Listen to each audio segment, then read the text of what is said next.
안녕하세요. 항상 이곳의 사연을 재미있게 듣고 있는 30대 여성입니다. 항상 못된 시댁 직후들에게 통쾌한 복수를 하는 이야기들을 골라서 자주 듣고 있어요. 저에게도 그리 심각하진 않지만 제 인생에서는 큰 충격으로 다가왔던 사건이 있어서 여러분들에게 이야기를 해볼까 합니다. 마마보이 남편과 아들만 끼고 놀던 시어머니에 대한 이야기예요. 그러면 그 숨쉬는 부족하지만 제 이야기를 시작해 보겠습니다. 남편과 저는 지인의 소개로 처음 만나게 되었습니다. 20대 후반, 아직까지는 결혼 생각도 급하지 않았고 한참 일하고 친구들과 여행 다니기 좋아하던 저는 굳이 소개팅을 해야 할까 싶었지만 제발 한 번만 만나보라는 지인의 부탁 때문에 마지못해 그 자리에 나가게 되었어요. 안녕하십니까? 저는 김인혁이라고 합니다. 연수 씨를 이렇게 만나 뵙게 되어서 정말로 영광으로 생각합니다. 긴장을 많이 했는지 제 얼굴도 제대로 쳐다보지 못하고 인사를 하는 그 남자를 보며 저는 저 사람이 대체 왜 저렇게까지 떠는지 몰랐어요. 그런데 알고 보니 그 남자는 저를 이미 알고 있었더라고요. 사실 제가 연수 씨 사진 보고 반해서 소개 좀 시켜달라고 조른 겁니다. 그래서 이렇게 나와주셔서 정말 감사드려요. 지인을 통해 제 사진을 보고 저를 소개해달라 자리를 마련했다는 남자의 설명을 듣고 저는 당황스럽기까지 했었습니다. 사실 인혁 씨의 첫인상이 제 스타일은 아니었어요. 인상은 서글서글하니 좋아 보였지만 살짝 통통한 체격에 숫기 없는 듯한 모습이 제가 바라던 이상형과는 거리가 멀었죠. 그래도 지인의 부탁으로 나간 자리였기에 마음에 들지 않는다고 박차고 일어날 수는 없었습니다. 억지로 엉덩이를 붙이고 앉아는 있었지만 저는 남자가 마음에 들지 않았고 그냥 일회성 만남으로 적당히 시간만 때우다 나오려고 했었죠. 그렇게 별 의미 없고 어색한 첫 만남 자리가 끝이 나고 저는 다른 좋은 인연을 찾으시라는 말로 거절을 대신했습니다. 제가 그 정도로 말을 하면 금방 포기를 할 줄 알았는데 그 남자는 참 끈질겼어요. 제가 연수 씨한테 어울리지 않는 남자라는 거 알고 있습니다. 그래도 제가 연수 씨에게 잘 맞출 자신 있어요. 뭐든지 연수 씨 원하는 대로 할 테니까 딱 3번만 만나주세요. 예? 그러고도 마음이 안 느끼신다면 그때 제가 깔끔하게 포기하고 다시는 만나달라고 하지 않겠습니다. 죽은 사람 소원도 들어준다는데 제발 제 소원 한 번만 들어주세요. 제가 정말 마음에 들었는지 그렇게까지 부탁하는 사람을 보며 저도 매몰차게 거절만 할 수는 없었습니다. 결국 저는 마지 못해서 그 남자의 부탁을 들어주기로 했고 앞으로 3번의 만남을 약속하게 되었습니다. 솔직히 그때는 설마 3번을 더 만난다고 해서 제 마음이 달라질 거라고 생각하지 않았어요. 제 이상형이 아니었던 것도 확실했고 그런 상황에 3번이든 30번이든 더 만나봤자 좋아질 것 같지 않았으니까요. 하지만 인혁 씨는 고작 3번의 만남만에 제 생각을 바꾸어 놓았습니다. 저를 만날 때마다 제가 마치 공주가 된 것처럼 대해주며 제게 지극정성을 다하는 인혁 씨의 모습에 저도 모르게 점점 마음을 열어가게 되었어요. 고작 3번의 데이트였지만 그 3번의 만남 동안 인혁 씨는 정말 정성을 다했습니다. 내가 뭐라고 이렇게까지 하나 싶을 정도로 착한 그 남자의 모습에 저도 감동을 했던 건지 그 뒤로도 계속 만남을 가지게 되었어요. 인혁 씨는 첫눈에 반할 만한 남자는 아니었지만 요즘 보기 드물 정도로 착하고 순진한 남자였습니다. 웃을 때마다 고개를 돌려 수줍게 웃어 보이는 그 모습에 제가 넘어갔던 것 같아요. 결국 저희는 그렇게 연애를 시작하게 되었습니다. 연애 생각이 별로 없던 저의 마음을 돌릴 정도로 제게 잘 보이려 애를 쓰던 남편은 연애 후에는 이전보다 더 잘하려 애를 쓰며 제게 완벽히 맞추어 주었어요.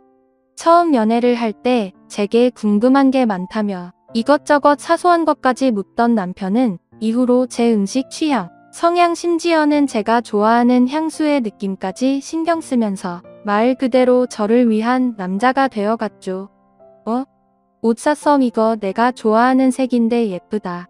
근데 인혁 씨가 이런 컬러 좋아하는지 몰랐는데? 당연하지. 연수 내가 좋아하는 색으로 일부러 고른 건데. 뭐야? 내가 좋아한다고? 옷 색깔까지 맞추는 거야? 그럼 내가 무슨 취향이 있나? 그냥 연수 내가 좋아하는 대로 맞추는 거지. 연수 내가 좋아하는 거라면 나도 다 좋아. 제가 좋아하는 것은 자기도 좋다던 남편은 데이트를 할 때면 제가 좋아하는 음식을 먹고 영화도 제가 좋아하는 장르의 영화를 보고 자기는 전시 같은 건 좋아하지도 않으면서 제가 좋아한다는 이유로 매번 새로운 전시들을 알아와서 저를 데려가 주곤 했습니다. 그렇게 만나오다 보니 남편은 어느새 저보다 제 취향을 더 잘 아는 사람이 되어 있었습니다. 세상 어떤 사람보다 나를 더 잘 알고 내게 모든 것을 맞춰주는 남편을 보며 저의 주변 사람들은 그런 무한한 사랑을 받는 저를 참 부러워했습니다. 그렇게 서로 마음이 깊어진 저희는 결국 결혼까지 약속을 하게 되었습니다. 사랑과 연애에도 다 때가 있는 건지 연애나 결혼에 별 생각 없던 저도 남편을 만나 결국 결혼까지 생각하게 되었네요. 결혼을 약속하고 걱정하며 시어머니께 인사를 드리러 갔던 저는 저를 누구보다 반겨주시는 시어머니를 보며 마음을 놓았습니다. 어머니가 연수구나. 세상에 그동안 말만 들었지 이렇게 보게 되니 너무 반갑다. 그동안 얼마나 보고 싶었는지 몰라 궁금했지만 내가 괜히 젊은 사람들 귀찮게 할까봐 말도 못 꺼냈지. 그래도 이렇게 만나니 참 좋구나. 저도 어머님 뵈어서 기뻐요. 늦게 인사드려서 죄송합니다. 죄송은 무슨, 우리는 네가 우리 집에 찾아와 준 것만으로도 고맙지. 제게 다른 것은 아무것도 묻지도 않으시고 마냥 저를 반기시는 시어머니를 보며 저는 남편이나 시어머니나 다들 참 좋은 분들이라는 생각을 했어요. 어머님 혼자 아드님을 키우시면서 고생도 많으셨을 거고 그만큼 욕심도 있으셨을 텐데 시어머니는 제게 뭐 하나 바라지 않으시고 저희의 결혼을 축복해 주셨습니다. 그런 덕분에 저희는 별다른 문제 없이 무사히 결혼식까지 잘 치를 수가 있었죠. 하지만 꿈만 같을 줄 알았던 저의 행복한 결혼 생활에는 남들은 모르는 이면이 있었습니다. 남편이 홀어머니 밑에서 자라서 어머니와 각별하다는 건 알고 있었지만 그걸 가지고 크게 걱정하지는 않았어요. 하지만 결혼 후 알게 된 남편의 진짜 모습에 저는 크게 당황스러웠습니다.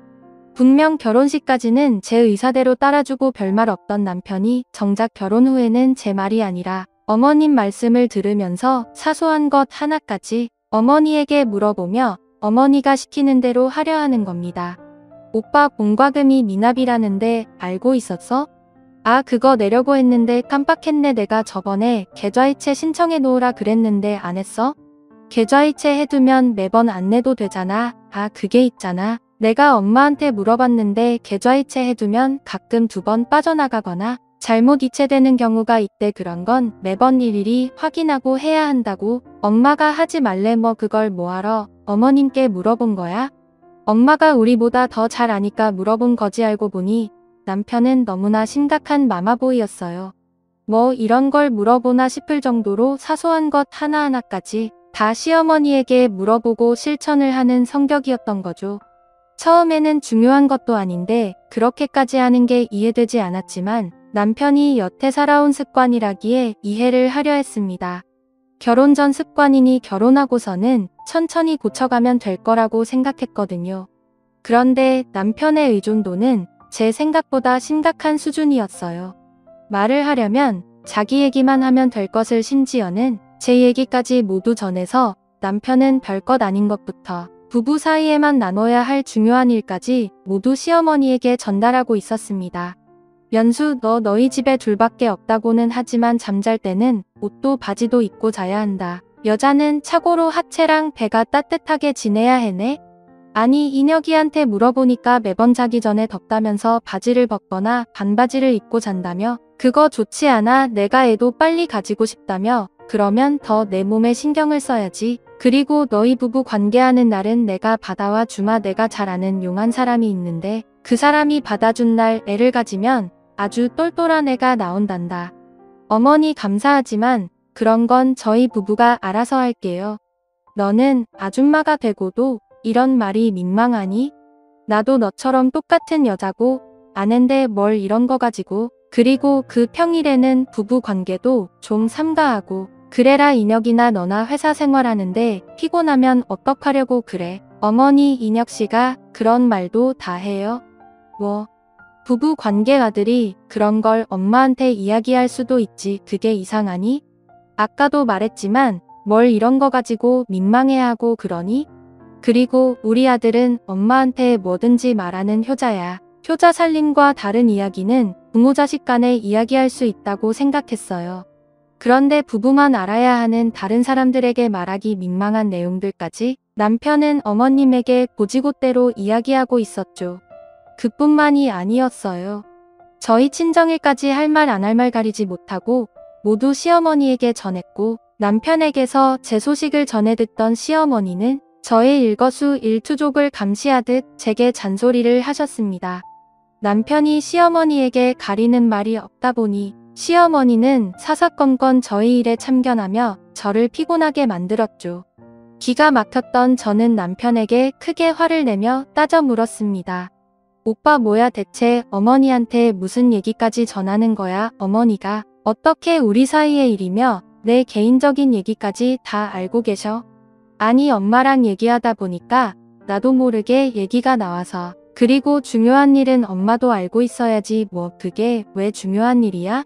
나는 사생활도 없어? 어머니가 다 아셔야 할 이유라도 있어? 누가 그렇게까지 얘기를 해? 앞으로 우리가 나눈 얘기들 내일 절대로 시어머니한테 말하지 마니. 그래도 우리 엄마도 알 건 알아야지. 다 한가족으로 걱정해 주시는 건데 우리끼리 결정하고 판단하다가 뭐가 잘못되기라도 하면 어떡해? 오빠 어른 아니야? 나랑 결혼까지 했잖아. 오빠가 결혼 전에 어머니한테 얼마나 의존했는지 모르겠지만 나랑 결혼하고 가정을 꾸렸으면 이젠 어머니 그늘에서 벗어나야지. 아니, 이렇게까지 마마보이인 사람이 나랑 연애는 대체 어떻게 한 거야? 설마 그때도 하나하나 다 어머니한테 물어보고 한 거야? 제 물음에 우물쭈물하며 대답 못하고 눈을 피하는 남편을 보니 정말 기가 막혔습니다. 설마 하고 물어본 얘기였는데 진짜로 연애 때부터 시어머니 말을 듣고 저랑 연애를 했었던 거예요. 그 얘기까지 알고 나니까 저는 사기 결혼을 당한 기분이었습니다. 대체 내가 알고 있던 사람이 남편인 건지 시어머니인 건지 혼란스러워졌죠. 그 일로 크게 충격을 받은 제가 한동안 남편에게 냉담하게 굴고 말을 섞지 않았더니 남편이 제 눈치를 보기 시작했고 그 뒤로는 제 얘기를 시어머니께 전하는 일은 줄어들었어요. 하지만 그렇다고 시어머니의 간섭이 줄어들지는 않았습니다. 남편이 시어머니에게 보고를 하지 않자 시어머니는 더 집요하게 저희 부부 사이를 파고들려 하셨습니다. 제 앞에서 아주 대놓고 저희 사생활을 캐물으시고 모든 걸 자기 뜻대로만 하고 싶어 하셨습니다. 별별 일들로 저희 부부를 간섭하려던 시어머니 때문에 시댁에서 기분이 상해서 돌아오는 날이면 남편은 시어머니 앞에서는 시어머니 눈치를 보다가 집에 와서는 그제서야 제 눈치를 보기 시작했습니다. 여보 미안해, 화 많이 났어? 화가 많이 났냐고? 그럼 화가 안 나게 생겨서 오빠는 거기서 왜 어머니 편을 들고 있는 거야? 내 편 안 들 거면 가만히라도 있던가. 오빠가 자꾸 어머니 편만 드니까 어머니가 더 그러시는 거잖아. 왜 내가 모든 걸 하나하나 간섭받고 어머니 좋은 대로 해야 해? 내가 어머니랑 사는 거야? 오빠랑 사는 거야?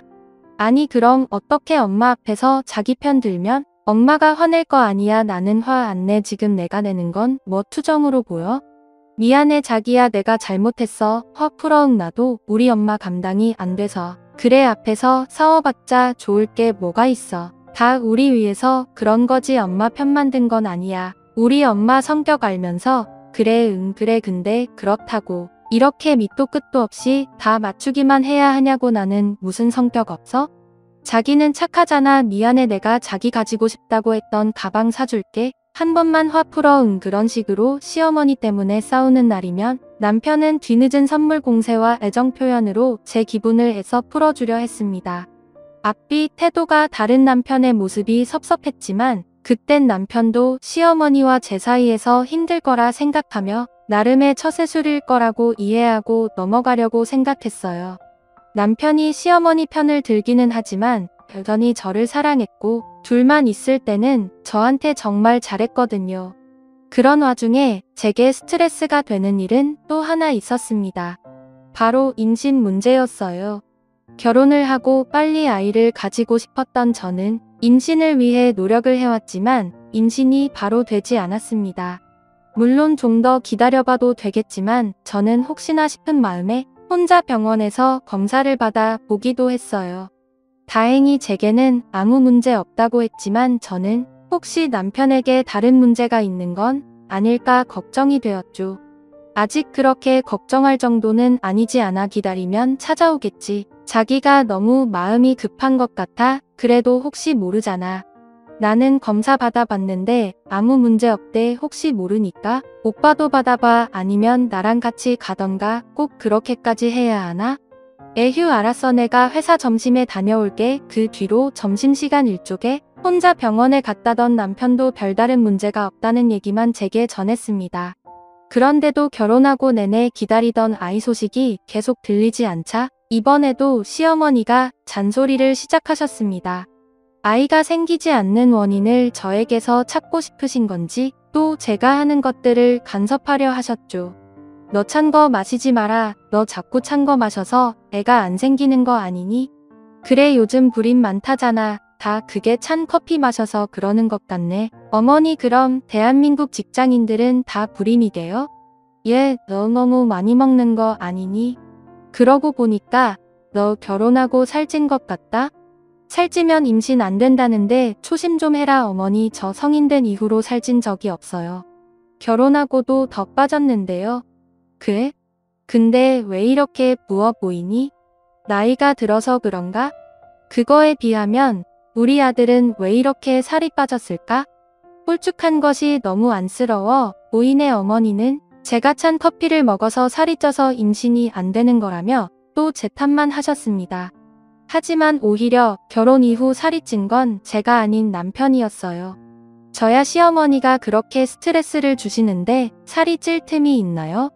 반면 남편은 늘 한 입 더 먹이려는 시어머니 때문에 연애 때 입던 옷들이 하나도 맞지 않을 정도로 살이 찌고 있었습니다. 연애 때도 조금 체격이 있어 보이던 남편은 어려서부터 소화 비만이었습니다. 그것도 모두 어렸을 적부터 아들 입에 들어가는 거라면 아끼지 않으시는 시어머니 덕분이었죠. 그나마 연애 때는 저한테 잘 보이려고 식단 조절이라도 한 건지 그 정도는 아니었었는데 결혼 이후에는 아주 고삐를 풀어버린 것처럼 먹기만 했고 시어머니는 그런 남편을 말릴 생각도 없이 하나라도 더 해먹이지 못해 안달이셨습니다. 이녀가 이것도 먹어봐라. 이것도 왜 이렇게 못 먹니? 너도 나이 들었나 보다. 이전만큼 먹지를 못하네. 요즘 회사 일이 힘드니? 스트레스 받아서 입맛이라도 없는 거야? 어머니 그 입 많이 먹었어요. 그만큼 먹었으면 더 먹는 게 이상하죠. 이제 그만 주세요. 너는 이게 뭐가 많다고 그러니? 얘가 전에는 무조건 밥을 두세 공기씩 먹던 애야. 키가 이만큼인데 그 정도는 먹어야지. 어머니 아무리 그래도 그만큼 먹는 사람이 어디 있어요. 한 공기도 충분하죠. 안 그래도 요즘 남편 살쪄서 맞는 옷이 하나도 없는데 어머니가 자꾸 더 주시면 어떡해요. 살찌면 건강도 나빠지고 좋은 거 없어요. 그러니까 어머니도 자꾸 먹이지 마세요. 아니 너는 왜 먹는 걸로 타박을 하니? 어머니는 통통한 아드님 얼굴이 야위어만 보이시는지 제가 만류를 하는데도 자꾸만 음식을 권하곤 하셨습니다. 제가 옆에서 눈치를 줘도 남편은 시어머니 주는 대로 다 받아먹으며 살만 쪄가고 있었어요. 보기 싫은 것도 문제였지만 살이 찌면 고혈압이나 당뇨도 위험하고 건강이 걱정되어 만류하고 싶었어요. 안 그래도 임신이 되지 않아 걱정이었는데 체중이 임신에 영향이 있다는 얘기를 듣고 더 걱정이 되었거든요. 남편의 건강을 위해서도 우리 부부의 임신을 위해서도 저는 남편의 다이어트를 밀어붙였죠. 남편은 벌써 100kg이 육박하는 몸인데 야위어 보인다며 남편의 다이어트를 매번 무산시켰던 시어머니와 언쟁을 벌여가며 남편 다이어트에 허락을 겨우 받아냈습니다. 그래도 시어머니와 언쟁을 벌이면서까지 시작하게 된 남편의 다이어트는 기대 이상으로 성공적이었어요. 남편 인생을 통틀어 가장 날씬하고 탄탄한 몸매로 변하게 되었거든요. 물론 그 모습을 만드는 데까지 쉽지는 않았습니다. 제가 매일 포기하려는 남편을 어르고 달래고 때로는 혼을 내기까지 하며 같이 운동을 하며 만들어낸 결과물이었습니다. 영양과 칼로리를 신경을 쓴 식단까지 제가 직접 다 해다 먹였어요.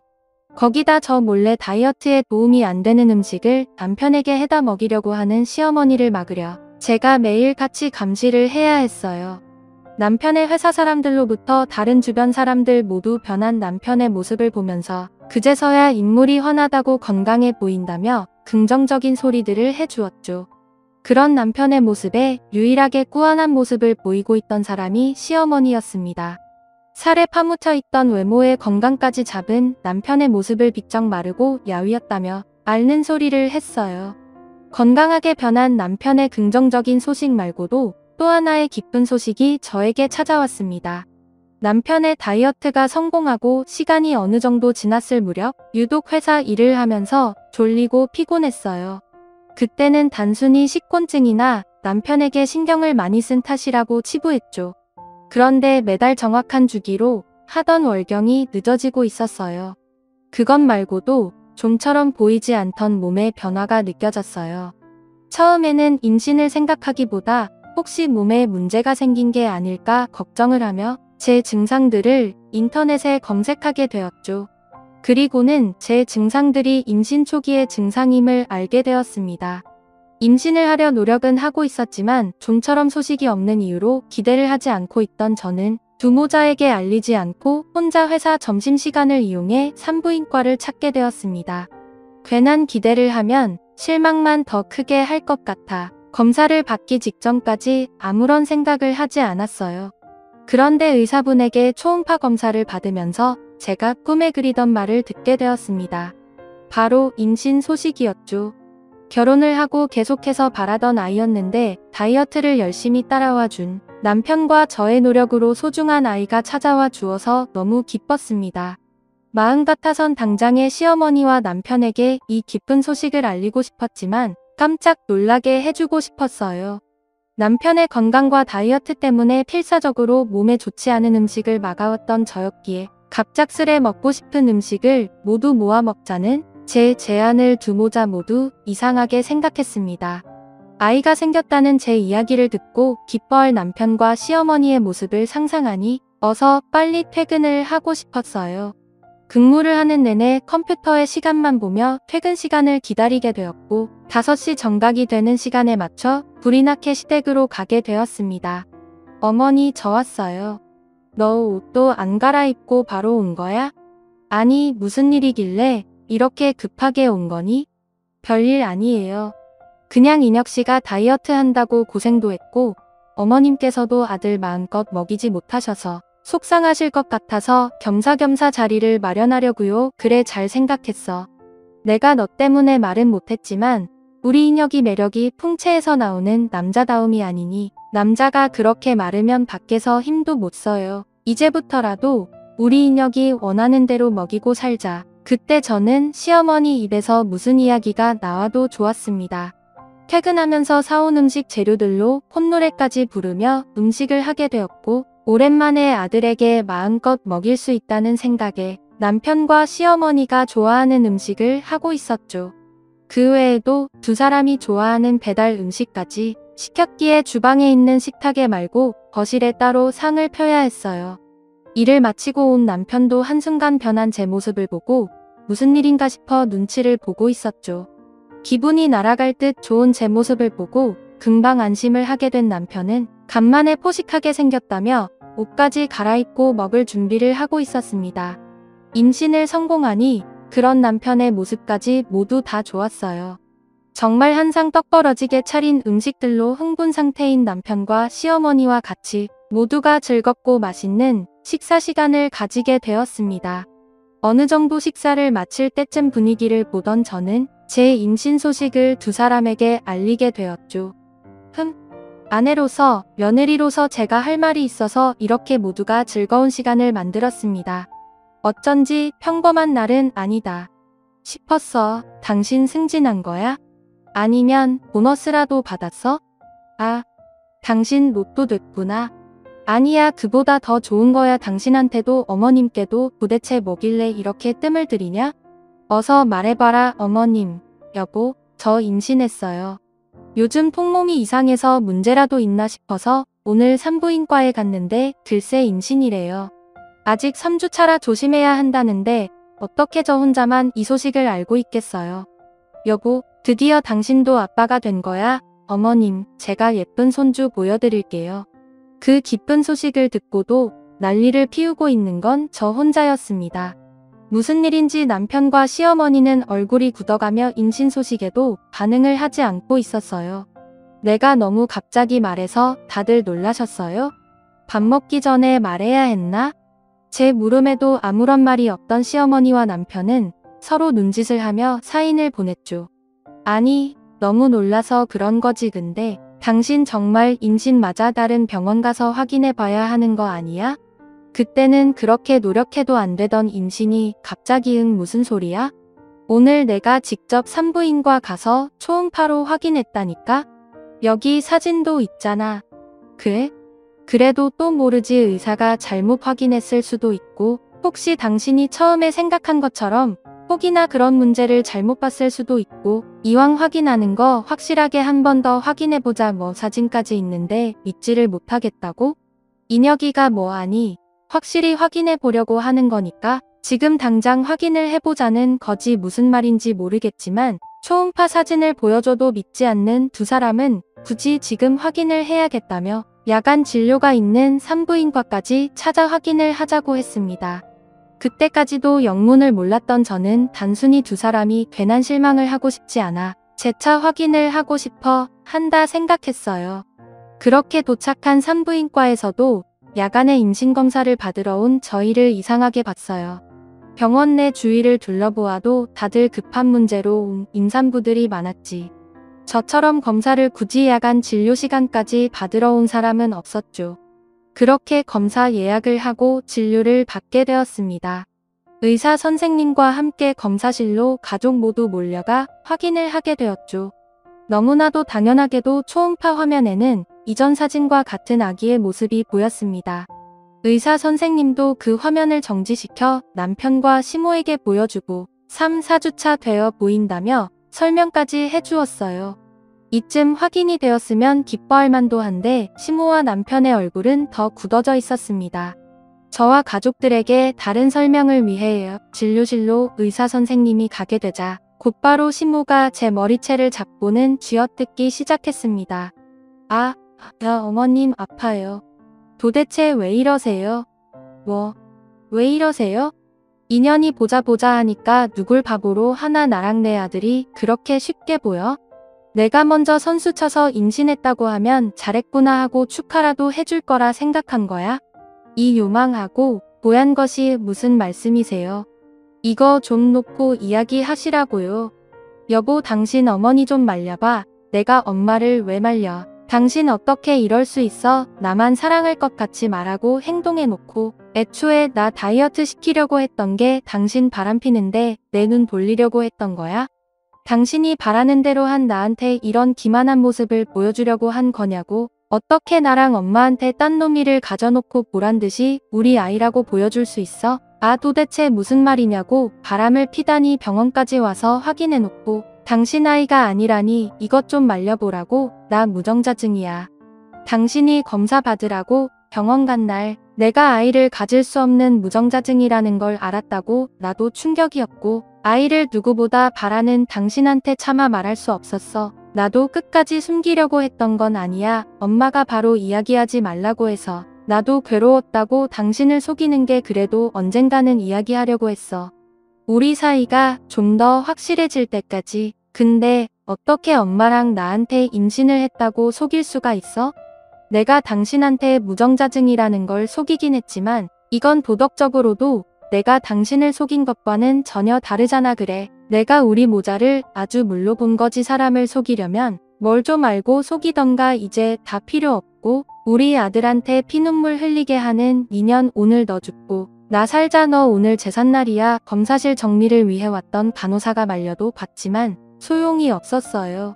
당장의 남편 말이 귀에 제대로 들려오지도 않았고 우선은 제 머리털을 모두 다 쥐어뜯으려는 시모에게 저항하는 게 우선이었죠.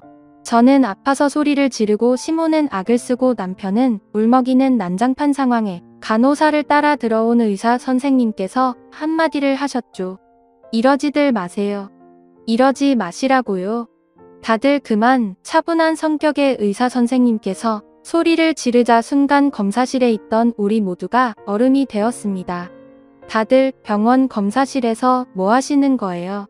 그리고 잠깐 이야기를 듣긴 했는데 남편분 무정자증 정확하게 어떤 소견을 받으셨어요?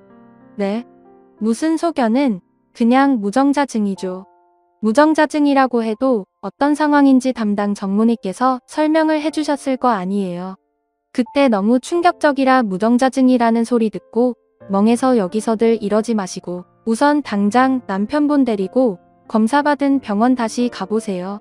거기서 남편분이 자연임신이 가능한 무정자증인지 확인하시라고요. 제 병원에서 이러지들 마시고 저도 그때는 무정자증에 대해서 아무것도 모르고 있을 때였습니다. 듣기는 해봤지만 수많은 사람들 중에 제 남편이 그럴 거라 생각하지도 않았고 관심도 없었으니까요. 당장에 병원을 찾아가고 싶었지만 너무 늦은 시각이라 다음날 병원을 찾기로 했죠. 산부인과 의사 선생님의 말에 자신이 뭣도 모르고 난리를 피웠다고 생각했는지 시모와 남편 모두 조금은 위축된 모습이었습니다. 제대로 알지도 못하면서 두 사람이 이 난리를 피워 내일 되면 다 밝혀지겠지. 난 자신 있어. 내일 나 오전 일만 하고 반차 낼 테니까 당신 검사받은 병원 진료 예약해놔. 어머님도 꼭 오세요. 그리고 오늘 당신은 우리 집에 들어올 생각도 하지 말고 그래도 내 집이기도 한데. 연수말대로 내일 되면 다 밝혀지겠지. 이녀가 우선은 우리 집에서 찾아져야 자신 있었어요. 결혼을 하고는 일 관련 제외하고 다른 남자랑 말 한 번 섞지 않았던 저였는데 그런 저를 불륜녀 취급하다니 시모와 남편에게 화가 잔뜩 나서 잠도 제대로 청하지 못했습니다. 임신 초기에는 다른 때보다 더 조심해야 하는데 괜히 저 두 사람 때문에 소중한 아기에게 안 좋은 영향이 갈까 걱정이 되었습니다. 다음날 남편과 시모 그리고 저는 남편이 무정자증을 검사받은 병원에 모두 모였습니다. 보자. 김인혁 씨. 저번에 오셔서 무정자증 소견 받으셨네요. 온 가족까지 오신 거면 저번에 말씀드린 수술 관련으로 오신 건가요? 아, 그게 제가 그때 정신이 없어서요. 무정자증이라는 이야기만 들어서 정확하게 무슨 무정자증인가요? 정자는 생성되는데 배출되는 부분에 있어 문제가 있는 거라 그 시술이나 시험관으로는 충분히 임신이 가능하세요. 의사의 말을 듣고 흥분한 제가 의사 선생님에게 당황하는 남편을 대신해 물어봤습니다. 그러면 혹시 다이어트를 한다거나 신진대사가 좋아져서 아주 낮은 확률이지만 자연임신도 가능한 거죠? 글쎄요. 그 0몇 %의 가능성이 있긴 한데 그 아예 불가능하다고는 할 수 없죠. 그 반드시 운동을 해서 막힌 곳이 뚫리지는 않습니다. 만 그 여러 상황이 겹치고 상황이 맞아떨어진다면 가능할 수도 있겠죠. 의사 선생님의 그 말 한마디로 모든 상황이 끝이 났습니다. 망치로 머리 한 대를 맞은 것처럼 멍하니 서 있는 시모와 남편을 두고 저는 병원을 나와 곧바로 집으로 향했습니다. 당장 짐을 챙겨 친정으로 들어가려고 했어요. 괜히 두 사람과 이야기를 하고 저 혼자 소리 높여 화를 내어봤자 아이에게 안 좋은 영향만 있으니까요. 남편과 시모 두 사람을 꼴도 보기 싫었습니다. 제가 병원을 나온 것을 뒤늦게 알아차리고 급하게 집으로 온 두 모자는 짐을 챙기고 있는 저에게 쭈뼛쭈뼛 옆으로 와서는 죽은 듯이 고개만 숙이고 기어들어가는 목소리를 내었습니다. 여보 미안해. 당신 의심해서 내가 정말 죽을 죄를 지었어.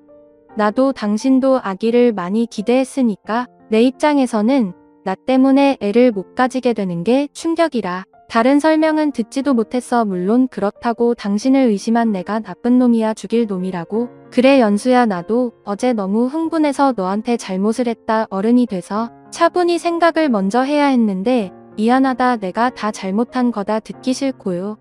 나 친정으로 가 있을게. 그리고 우리 이혼하자. 애초에 믿음 따위가 없는데 부부라고 할 수 있겠어? 뱃속의 아기는 나 혼자 잘 키울 수 있어. 처음 생각한 것처럼 당신 아이라고 생각하지 말고 아이한테 찾아올 생각도 하지마. 여보 정말 내가 잘못했어. 내가 죽을 죄를 지었다고 이번만 용서해줘. 절대 이런 일은 두 번 다시는 없을 거야. 이번만 용서해준다면 앞으로는 당신이 하라는 거 뭐든지 다 할게 제발. 그래 연수야 내가 이렇게 무릎 꿇고 빌마 내가 죄인이야. 죄인 지금까지 내가 인혁이 끼고 돌아서 마음에 안 들어하는 것도 안다. 이번 일만 우리 두 모자 용서해주면 내가 다시는 내 마음에 안 드는 행동하지 않으마. 내가 잘못했어. 내 바짓가랑이를 붙잡고 참회의 눈물을 흘리면서 사정을 하는 두 모자였어요. 그때 저는 앞뒤 생각할 것 없이 불륜녀로 취급한 두 모자에게 무척이나 화가 난 저였기에 그러한 말들이 귀에 들어오지도 않았고 곧장 짐을 챙겨 친정으로 들어가게 되었죠. 임신을 해서 한창 기분 좋아하고 있을 딸이 짐까지 챙겨 친정으로 오자 친정 부모님도 놀라셨습니다. 걱정하는 부모님을 보니 그제서야 참고 있던 눈물이 터져 나왔어요. 그리고 어제 오늘 있었던 이야기를 하게 되었죠. 진정하라며 저를 다독이는 부모님께서는 다정한 목소리와 달리 무척이나 화가 나신 모습이었습니다. 아무 잘못도 없는 자식이 괜한 억지 오해를 뒤집어 쓰고 있었으니 화가 나실 만도 했죠. 저녁이 되어 무슨 낯짝인지 모르겠지만 친정 부모님 댁으로 두 모자가 찾아왔습니다. 여기가 어디라고 함부로 찾아옵니까? 어제는 우리 딸아이에게 이상한 여자 취급을 하더니 하루도 안 돼서 태도가 바뀝니까? 딸이 용서를 해도 내가 용서 못하니까 돌아가세요. 사돈 정말 죄송합니다. 제가 이렇게 사돈 앞에서 무릎 꿇고 빌겠습니다. 정말 오해였어요. 아니 오해라도 그렇게 하지 말았어야 했는데 정말 연수한테 미안합니다. 사돈께도 죄송해요. 장인어른 무슨 말씀하셔도 다 받아들이겠습니다. 제가 잘못한 거니까요. 제가 죽을 죄를 지었어요. 그 후에도 두 모자는 매일같이 저희 부모님 댁으로 찾아와 간절하게 빌고 또 빌었습니다. 물론 그 모습에 당장 화가 풀리진 않았지만 저도 제 감정을 가라앉히고 차분하게 미래를 생각해봤어요. 그간 마마보이처럼 행동하는 남편과 이를 이용하는 시모 문제가 있긴 했지만 그렇다고 제가 아주 힘들고 모진 시집살이를 사는 것도 아니었고 당장의 자신의 상황을 오해한 사람 입장에서는 눈이 돌아 행동할 수도 있다고 생각했습니다. 무엇보다 화가 나서 막말을 내뱉긴 했지만 아직도 남편을 사랑하고 있었어요. 앞으로 이런 일이 두 번 다시는 없도록 다짐을 받기로 하고 용서를 하기로 생각했죠.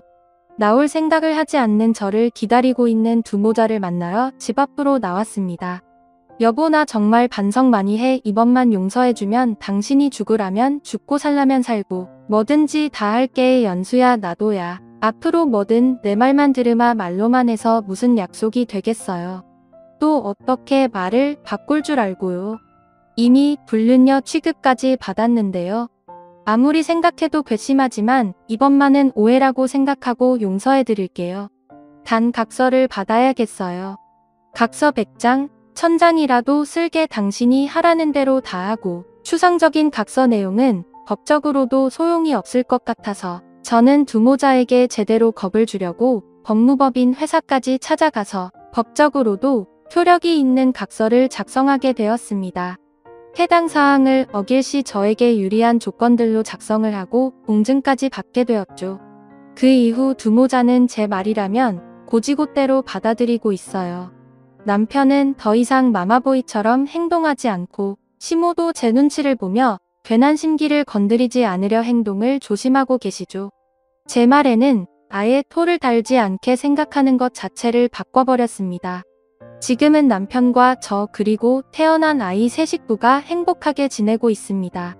시집살이는 남의 집 이야기고 제 말이라면 죽은 척까지 하는 남편으로 행복한 삶을 보내고 있네요. 저 혼자만의 생각일 수도 있지만 세상에서 가장 편안한 삶을 살고 있는 며느리이자 아내이지 않을까 싶네요. 앞으로는 지금처럼만 같이 온 가족 행복한 시간만 보냈으면 해요. 그럼 저도 글을 이만 적고 구독자로 돌아가 새로운 사연을 기대하고 있겠습니다. 제 얘기 들어주셔서 감사합니다.